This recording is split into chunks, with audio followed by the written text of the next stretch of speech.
Ouais. Vous savez, l'apôtre Paul dit à l'église de Corinthe, « Soyez mes imitateurs, comme je l'ai été pour Christ. » Il ne dit pas « Soyez imitateurs de Christ », mais il dit « Soyez mes imitateurs ». Comme si le pont par lequel voir Christ était l'apôtre Paul. Nous faisons que ça, imiter ce que nous voyons, et nous bénissons Dieu pour ça. Nous voulons aussi honorer la maman de la maison, maman apôtre. Est-ce qu'on peut acclamer Dieu pour maman qui est là? Wow. Gloire à Dieu. J'aimerais aussi honorer le peuple qui est là. Est-ce qu'on peut s'acclamer pour nous-mêmes, pour nous-mêmes, pour nous-mêmes? Gloire à Dieu. Je pense aussi aux prédicateurs qui viendront dimanche après dimanche venir bombarder ici. Je tente de donner ma pierre à l'édifice durant tout ce début d'année. Cette année est l'année de la guerre du décryptage. Tu peux dire avec moi l'année de la guerre du décryptage. C'est un thème fort, un thème de foi dur à entendre. 2022 a été l'année de la réalisation. 2021 a été l'année de la splendeur. 2020 a été l'année de l'autonomie.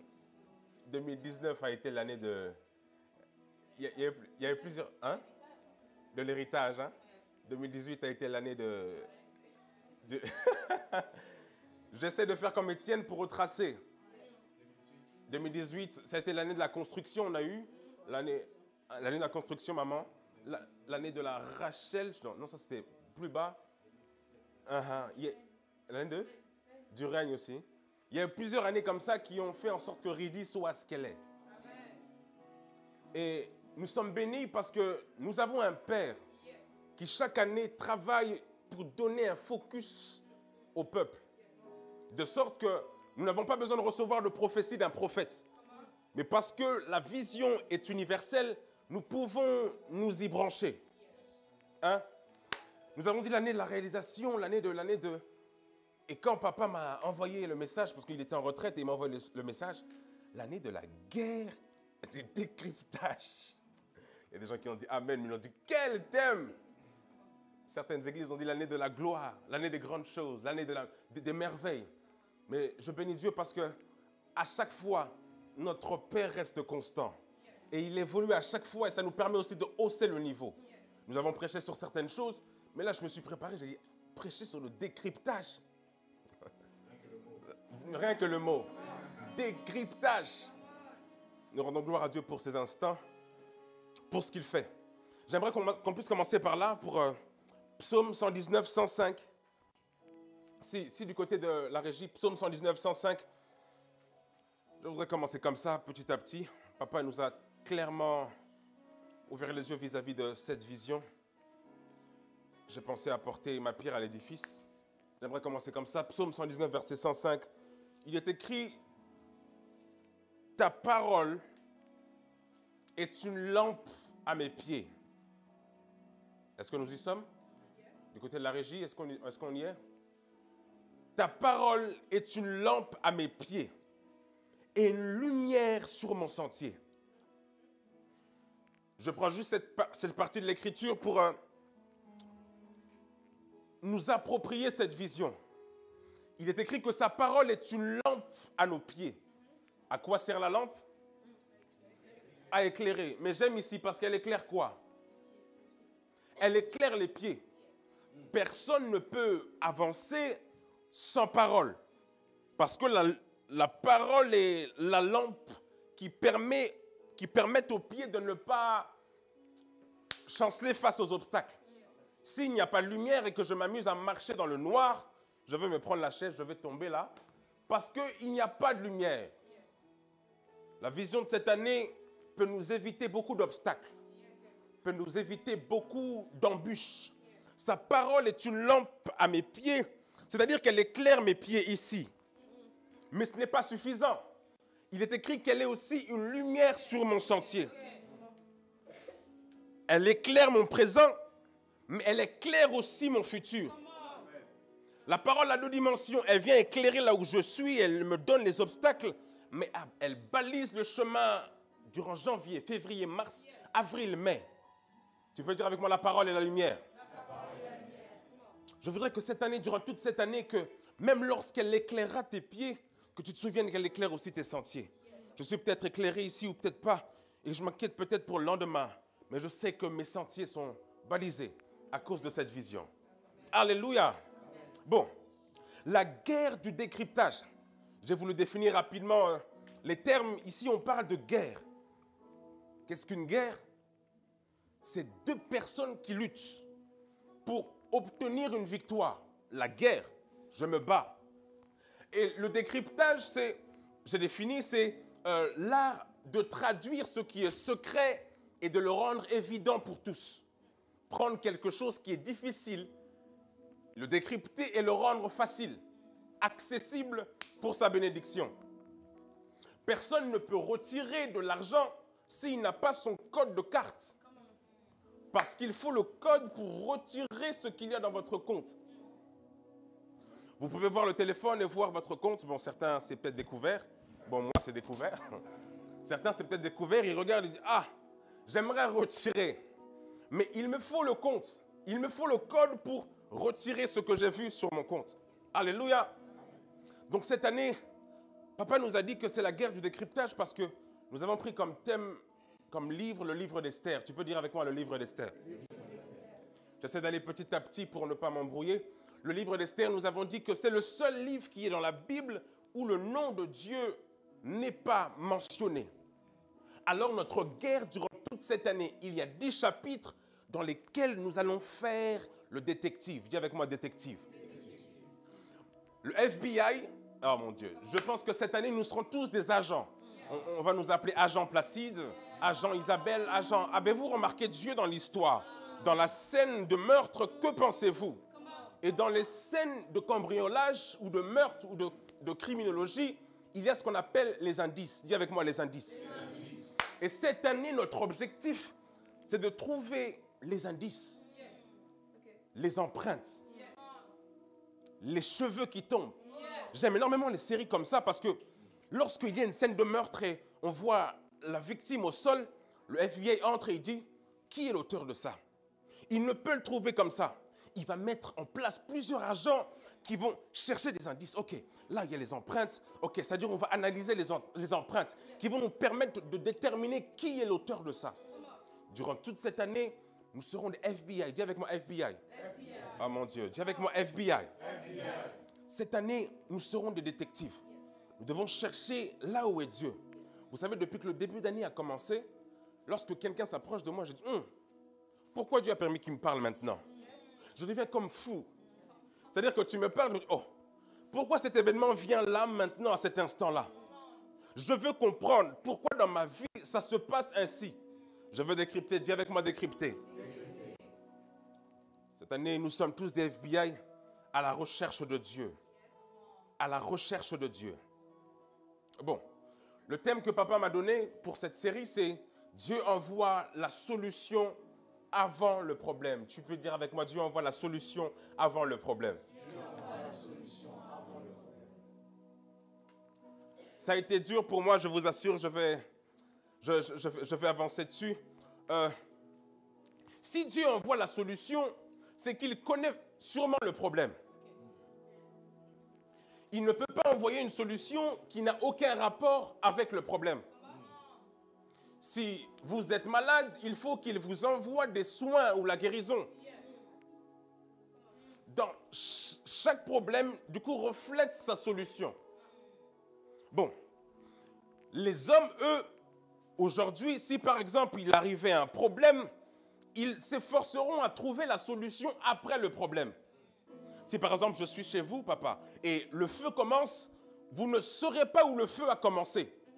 Vous ne prévoirez pas du coup les réflexes qu'il faut, parce que le feu a déjà pris.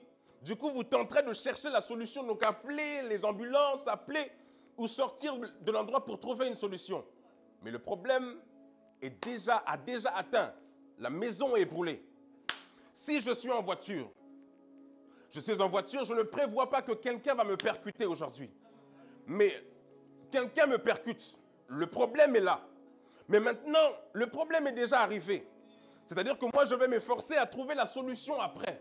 En sortant de la voiture, je veux présenter mon assurance pour trouver la solution. OK? En troisième exemple, si quelqu'un voit maman Maëlé marcher, maman Maëlé marche en mode boss, maman Maëlé marche, et maintenant, quelqu'un vient et lui arrache son vêtement, lui arrache son sac.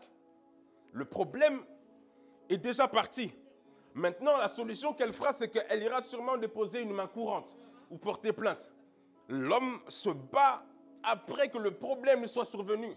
Dans la vie, on ne prévoit pas tout. Il y a certains problèmes qui nous tombent dessus comme ça. Regardez, j'essaie d'introduire pour vous montrer à quel point l'homme réagit en fonction et est surpris en fonction des événements. Mais Dieu, lui, est différent. Voilà, regardez. L'homme... Bon, j'essaie de fraîcher. Écoutez, la maison a brûlé. Ce que l'homme maintenant tente de faire, c'est d'être un peu comme Dieu, de prévoir avant s'il y a le feu. Alors, il existe maintenant des alarmes incendie. Ils mettent l'extincteur dans le bâtiment qui est possible de brûler. Ils mettent la solution dans le possible problème. Si je suis conducteur, il y a ce qu'on appelle le code de la route ou les préventions routières. Durant ce code-là, j'ai repris mes heures de permis. Je suis avec un moniteur, il m'énerve. Il a aussi un accent un peu de féminin. Monsieur, vous devez appuyer l'embrayage. Monsieur. Il m'énerve. Mes cours commencent à 7 heures, je suis fatigué. Et c'est-à-dire qu'il m'efforce à ne pas appuyer fortement sur l'embrayage. Il m'efforce à gérer mes commandes. Je dois gérer, et beaucoup, le code est tellement difficile, d'ailleurs il devient de plus en plus dur. Et quand on échoue, moi je l'ai loupé 3-4 fois comme ça le code, parce que c'est dur. Mais dans cette dureté-là, l'État essaye de nous transmettre les préventions routières pour ne pas tuer quelqu'un qui est peut-être en train de marcher, pour avoir les sécurités afin d'éviter le problème. Donc l'État essaye de donner la solution avant le problème. Il y a, si jamais je volais ton sac, Olive, il y a ce qu'on appelle des garanties. Si tu achètes un téléphone, lorsque tu vas chez Apple, tu achètes le téléphone, ils te disent, d'accord, on vous donne ce téléphone, mais est-ce que vous voudriez qu'on vous le garantisse? Vous payez plus cher de sorte que lorsqu'il vous arrive un problème, que vous soyez garanti. Alors la solution est avant le problème. Je tente de dresser le portrait. L'homme cherche d'être en avance vis-à-vis des problèmes. Mais Dieu est celui qui envoie l'extincteur avant le feu. Ouais. Il est celui qui envoie Joseph avant la crise. Il est celui qui envoie Esther avant que Haman écrive le décret. Il est celui qui envoie Moïse avant... Ah mon Dieu. Dieu est celui qui envoie l'extincteur. C'est-à-dire que nous sommes dans ce bâtiment, mais il y a la solution dans le bâtiment. Si jamais il y avait le feu, dans votre vie, regardez bien, la solution est déjà là, avant même que le feu commence. Dieu s'arrange, il est tellement grand, il est tellement, aucun événement ne l'échappe. Voilà pourquoi il vous donne l'extincteur avant le feu. Dis avec moi, je suis l'extincteur. Je suis l'extincteur. Ils ont placé l'extincteur avant le feu. Dieu le fait. Il donne la solution avant que les problèmes commencent. Et regardons bien dans toute notre vie, Dieu permet de fois que le feu, le problème commence.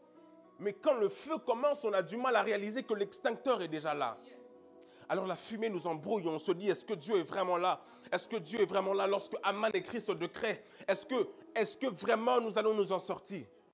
Alors nous devons ouvrir nos yeux et voir que Dieu a déjà envoyé la solution. Amen.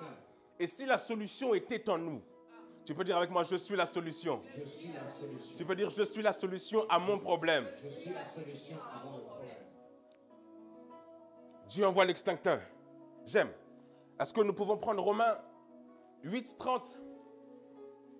J'ai dressé l'introduction. Romains 8:30. Dieu le fait toujours en avance. Toujours en avance. Il envoie la solution avant le problème. Romains 8, 30.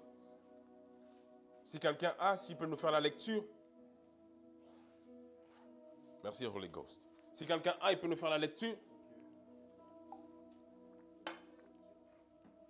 Vas-y, mon frère, vas-y. Et ceux qu'il a prédestinés, il les a aussi appelés. Et ceux qu'il les a appelés, il les a aussi justifiés. Ah. Et ceux qu'il a justifiés, il les a aussi glorifiés. Très bien. Et ceux qu'il a pré, qu'est-ce que veut dire pré? Il les a prédestinés. Avant même que le problème arrive dans le temps.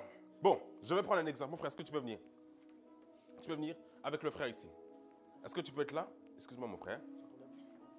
On va prêcher ensemble, Dis avec moi, on va prêcher ensemble. Il est écrit, d'éternité en éternité, tu es Dieu. David a dit, d'éternité en éternité, tu es Dieu. Donc, il existe deux éternités. L'éternité avant, le pré. Après, il y a le temps. Et il y a l'éternité finale. Ici, Dieu, disons que moi je sois la personne que Dieu est formée pour une solution donnée. Avant que je sois dans le temps, qui est le temps de naissance, il y a le temps d'éternité 1. Là où Dieu est en train de préparer. Il sait que dans la temporalité, il y aura un problème. Mais avant même la création du monde, il commence à penser, ok, je te formaterai comme ça. Je sais qu'ici, Aman va tomber et que Vachi va sûrement faire ça. Mais je veux qu'Esther, tu sois là, à cet instant-là. C'est-à-dire que nous sommes envoyés sur la terre avec le packaging. Dis avec moi, packaging. Nous sommes envoyés sur la terre avec tout ce qu'il faut pour entrer dans la temporalité.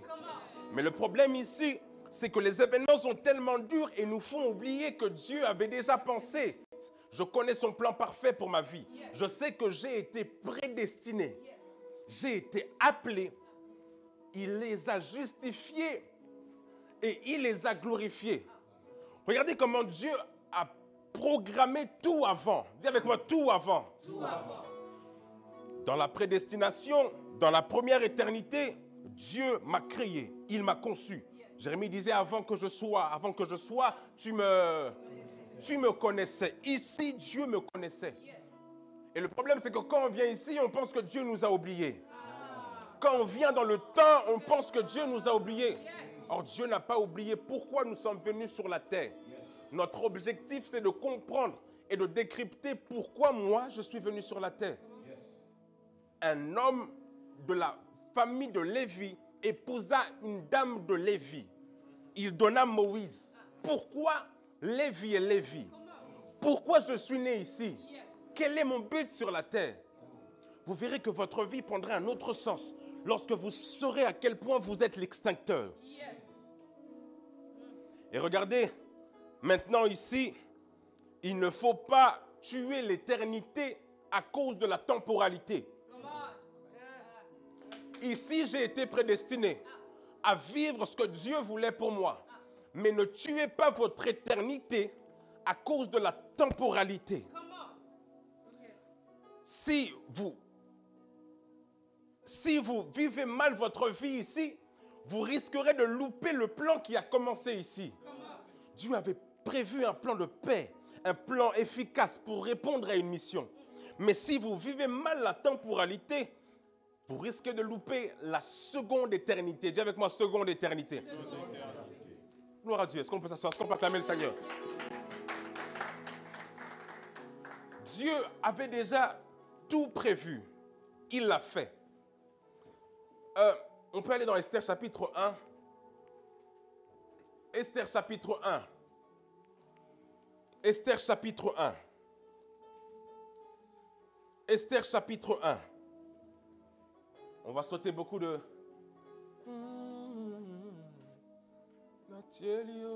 Esther chapitre 1, est-ce que... Du côté de la régie, c'est un peu difficile. Esther chapitre 1, si quelqu'un a pu lire le premier... Tu as trouvé?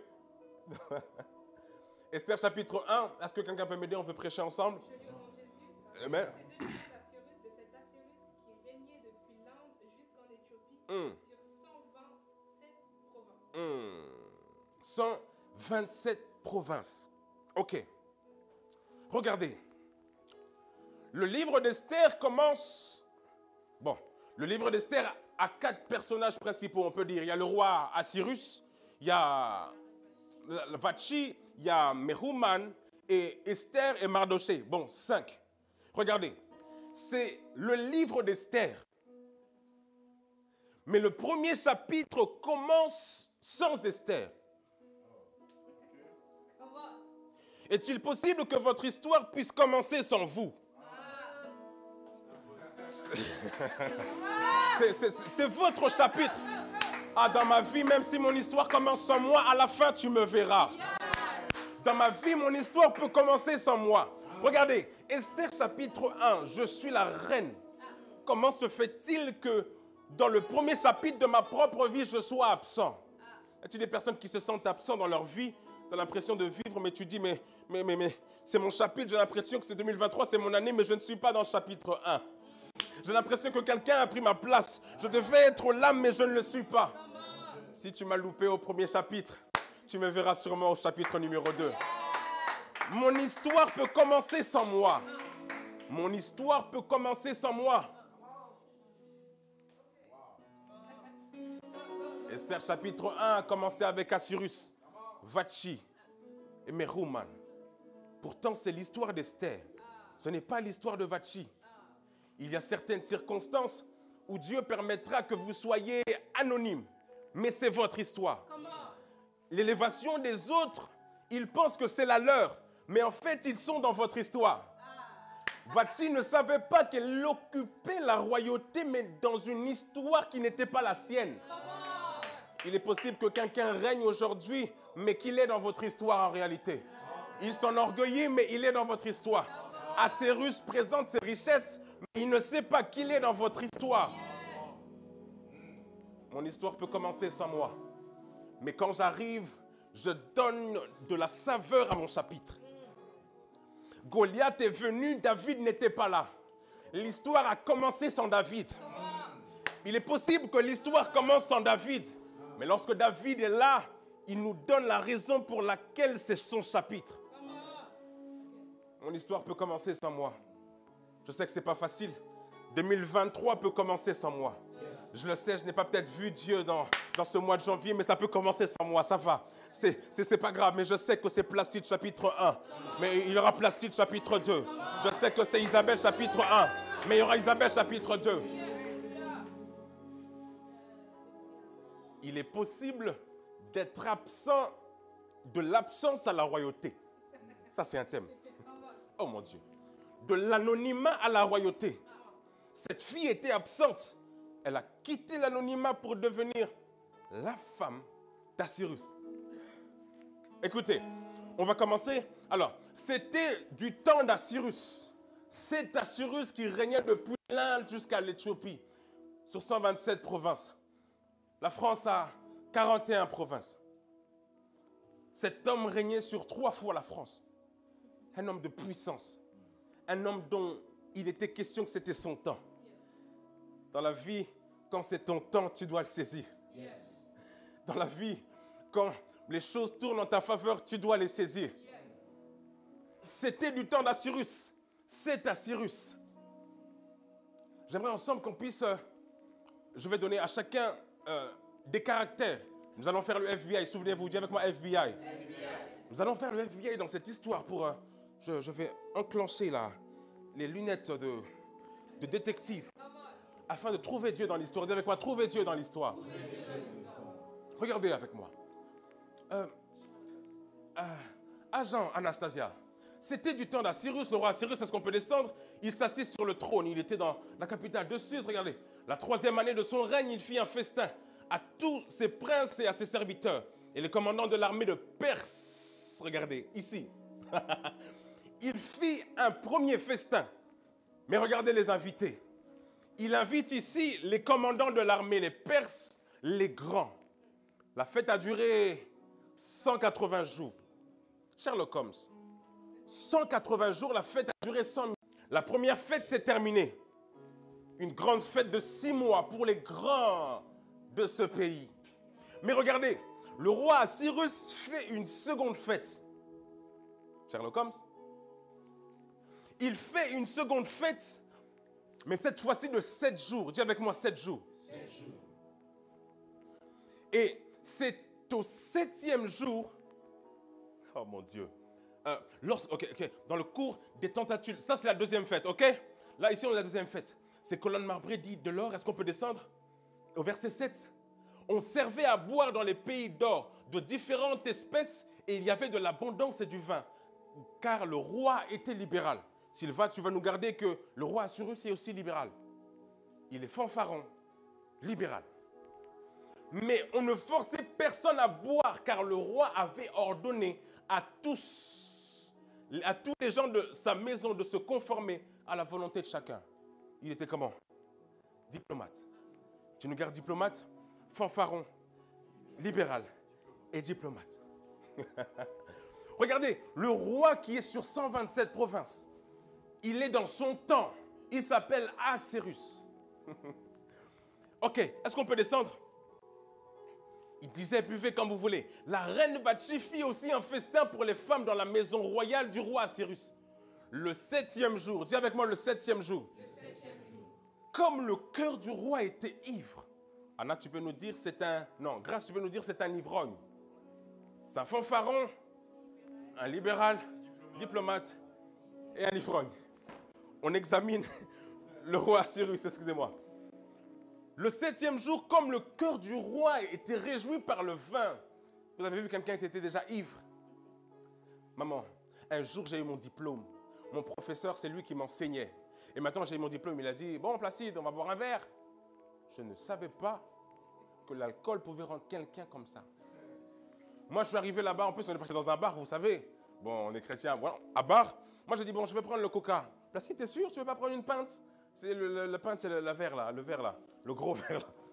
J'étais avec... C'est-à-dire qu'il buvait la... il buvait.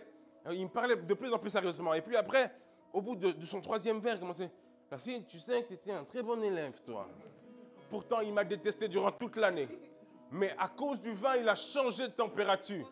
Il est devenu versatile. Il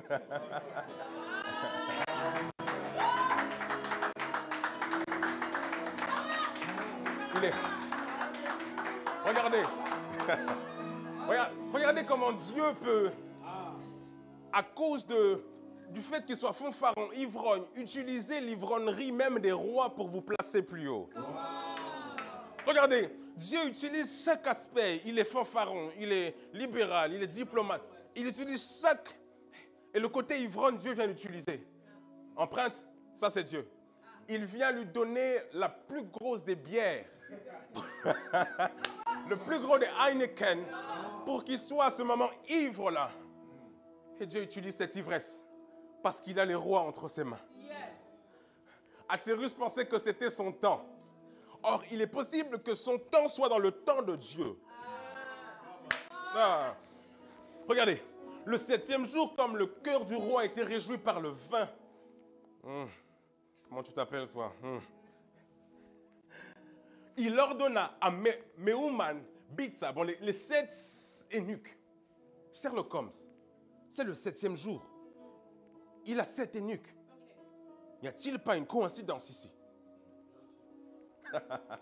Le 7e jour. J'ai l'impression que c'est diaboliquement parfait. Et que Dieu a utilisé parfaitement les stratégies du diable. Regardez.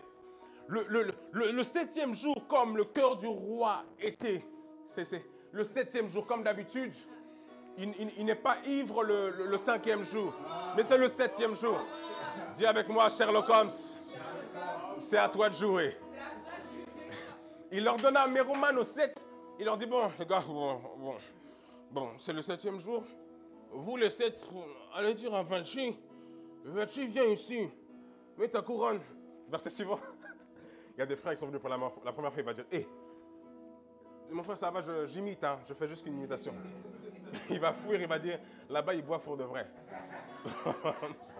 11. Le 7e jour, il était ivre. Bon, vous êtes combien? 8 ou 7? 7.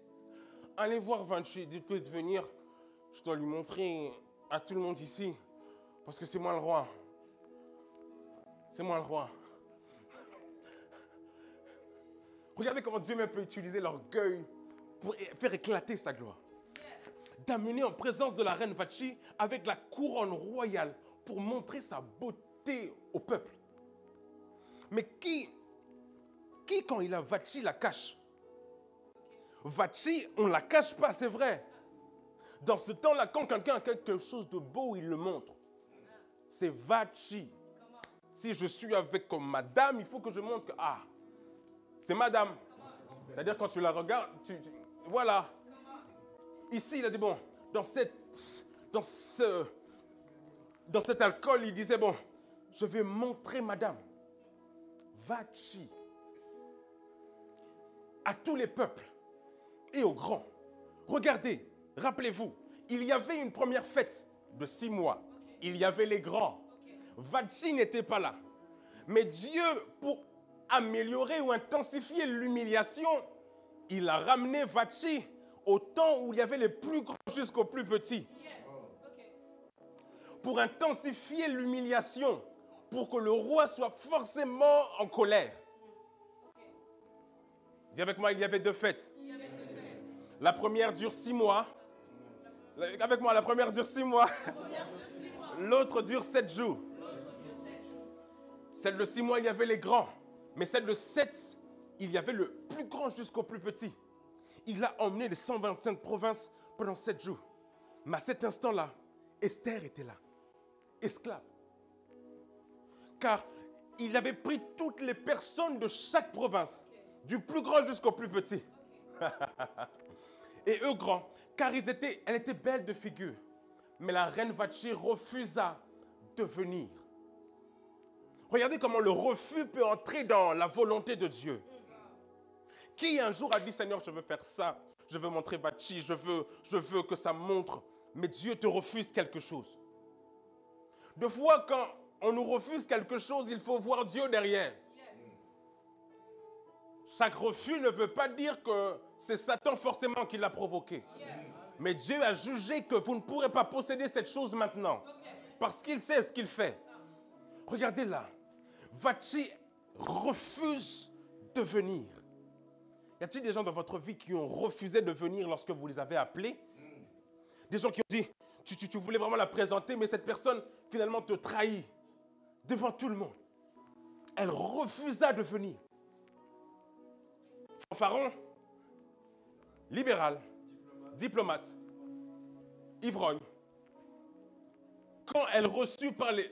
Ok, mais la reine Vashti refusa de venir quand elle reçut par les eunuques l'ordre du roi. Et le roi fut très irrité. Comment tu t'appelles? Chelsea, tu gardes que le roi est très irrité. Raoulia, la Bible ne dit pas que très irrité. Regardez comment Dieu est dans l'histoire. Normalement, quand vous êtes en état d'ivrogne, regardez, tout est intensifié. Dieu a utilisé l'Heineken pour intensifier la colère de ce roi. Il fut très irrité. 2, il fut enflammé de colère. Y a-t-il une différence entre très irrité et enflammé de colère? Un état second, ça veut dire qu'il est enflammé. Est-ce que vous avez vu des gens comme ça dans la vie où ils s'énervent, tu sens qu'ils tremblent du pied? Il y a des gens comme ça, hein, qui sont créés, je ne sais pas comment Dieu les a créés, des personnes qui s'énervent, ils se transforment. Regardez comment Dieu utilise le caractère du roi pour enlever Vashti. Elle fut très irritée. Ok, on descend. Mon Dieu, mon Dieu, mon Dieu. Chercher Dieu à l'intérieur du texte, c'est très très dur, je vous assure. Très très dur de le chercher dans cette histoire. Les prédicateurs, vous viendrez, c'est vraiment pas facile. Alors le roi s'adressa aux sages qui avaient la connaissance des temps, car ainsi se traitaient les affaires du roi devant tous ceux qui connaissaient les lois et le droit. Il avait auprès de lui Carsnéna, blablabla, 7 princes de Perse. Le 7e jour, 7 eunuques. Elle refuse, il consulte aussi 7. Y a-t-il Dieu dans l'histoire? Dis à ton voisin, y a-t-il Dieu dans l'histoire? Quand nous lisons cette histoire, nous la lisons et nous disons, bon, d'accord, il s'est énervé, il a vu 7 personnes, d'accord, 7. Et souvent, Dieu, dans la vie quotidienne, met des clins d'œil, des coïncidences, qui vous montrent que c'est lui. Mais la difficulté est de savoir le décrypter. Dis avec moi, décrypter. Il est possible que Dieu vous parle même à travers d'un enfant. Car Dieu parle tantôt d'une manière, tantôt d'une autre. Mais parce que dans cet élan de familiarité, vous vous dites, bon, le roi est énervé, c'est le 7e jour, il est toujours ivrogne, donc c'est un jour comme les autres. Dans la vie, il faut prendre chaque jour comme étant un jour distinct, un jour différent. Les jours ne doivent pas se ressembler et faire comme si nous vivions sans objectif. Tout le monde a 24 heures, mais ceux qui ont réussi ont su les utiliser différemment chaque jour. La particularité de chaque jour est une opportunité d'emmener sa vie à un autre volume. Il ne faut pas vivre dans une routine de « Oh bon, je me lève, je vais au travail, je rentre, je dors. » Mais qu'est-ce que Dieu m'a dit dans la journée? Qu'est-ce qui s'est passé? Y a-t-il quelque chose que Dieu m'a dit à travers même le chauffeur de bus? À travers même la personne qui me dit bonjour? À travers la personne qui... Des fois on dit à Dieu, Seigneur, rends-moi sage. Rends-moi calme. Dieu va t'envoyer quelqu'un qui... Tu vas faire quoi? Qu'est-ce que tu vas dire pour que ça atteigne notre caractère? Dis avec moi, je suis un scanner.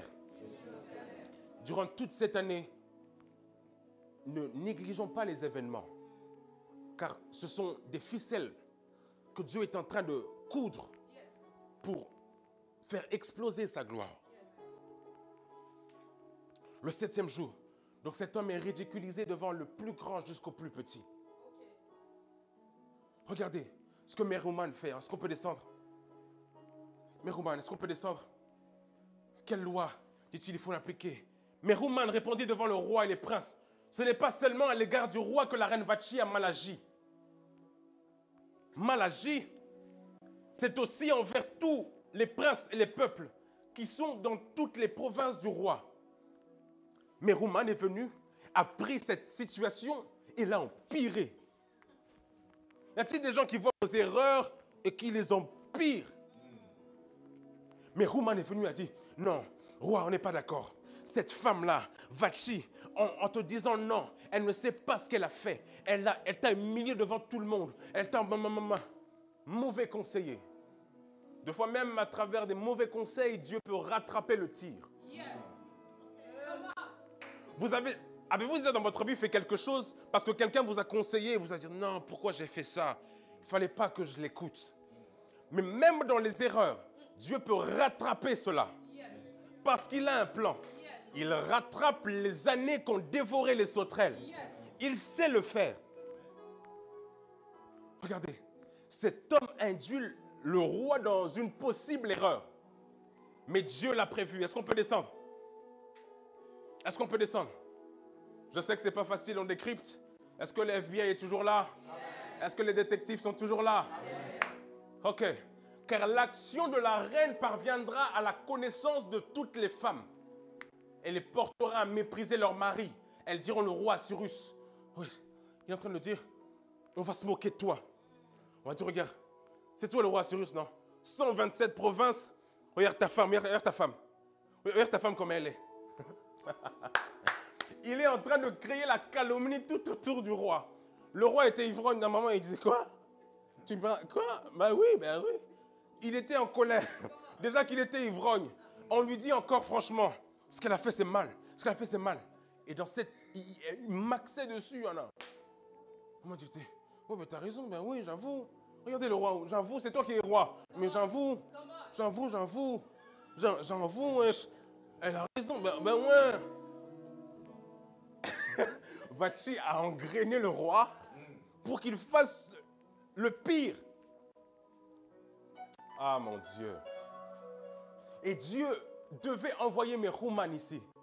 Il devait l'envoyer pour qu'il augmente la haine qu'il avait contre Vachi. De fois, certaines haines, c'est Dieu qui les provoque pour changer le cours de l'histoire. Changer son... Regardez, le gars est venu dire, franchement, tu dois la faire partir. Elle doit quitter parce que sinon toutes les femmes ici, elles vont voir leur mari à la maison, elles vont faire la même chose. Si le roi de 127 provinces a été humilié de cette manière-là, toi, tu dois aussi faire la même chose. Sinon toutes les filles vont aller voir leur mari. Ouais, t'as vu? Même Vachi, elle a fait ça au roi, Cyrus, frère. Toi, t'es qui? T'as même pas de l'argent. Toi, t'es qui? Toi, tu vas faire quoi? Vachi était, Mehuman était en train d'intensifier le problème national. C'était un problème local, mais il est devenu national.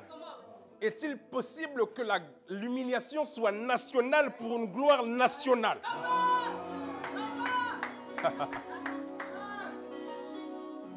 Vachi, le roi Cyrus n'a pas été humilié parmi les grands-mamans. Dieu a insisté pour que du plus grand au plus petit, qu'on voit Assyrus en train de se faire humilier. Ouais. Deux fois, Dieu permet des grandes humiliations parce qu'il veut amener une grande gloire. Regardez. Regardez ce qu'il fait. Il intensifie l'humiliation nationale. Toutes les femmes étaient en mode, oui, c'est vrai. Ça se passait sur BFM TV. Aujourd'hui, reportage Vachi. Vachi a dit non au roi Assyrus. Nous voulons déclarer que le roi est toujours ivre aujourd'hui, mais il n'a pas pris de décision. Et vous, qu'en pensez-vous? Et maintenant, dans les bars, tout le monde buvait. Dans les bars, on disait franchement, cette Vachi sur TikTok, ça partait sur Instagram, en mode hashtag Vachi, hashtag Assyrus. On était là en mode non, ça s'envoyait des TikTok. T'as vu ce qu'elle a fait? Des FaceTime. Ça se parlait dans chaque réseau social. Réseaux sociaux. On parlait de Vachi Assyrus. Vachi Assyrus. Regardez, Vachi Assyrus.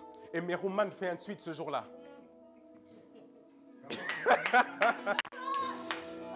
Mehuman met un post comme ça sur Instagram. Je cherche le mot. Mehuman met un tweet, il dit, il faut tuer les Vachi. Abat les Vachi. Anti-Vachi. Ils font des manifestations anti-Vachi. Mais même dans ça, j'essaye de dresser le portrait pour ne pas voir simplement l'action de Vachi comme étant une action simple. Mais en tant que détective, j'amène la chose à l'ampleur, de sorte de visualiser que Dieu peut permettre une grande humiliation d'Assyrus, mais le stabiliser par Esther. Dieu peut faire sortir quelqu'un qui vous stabilisait parce qu'il considérait que finalement, ce n'était pas son plan. Mais vous envoyez quelqu'un qui vous stabilisera permanent.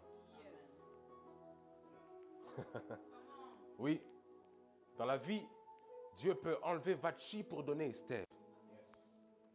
Il peut donner celle qui avait déjà le sang royal pour donner le sang, pour donner la royauté à quelqu'un qui est esclave.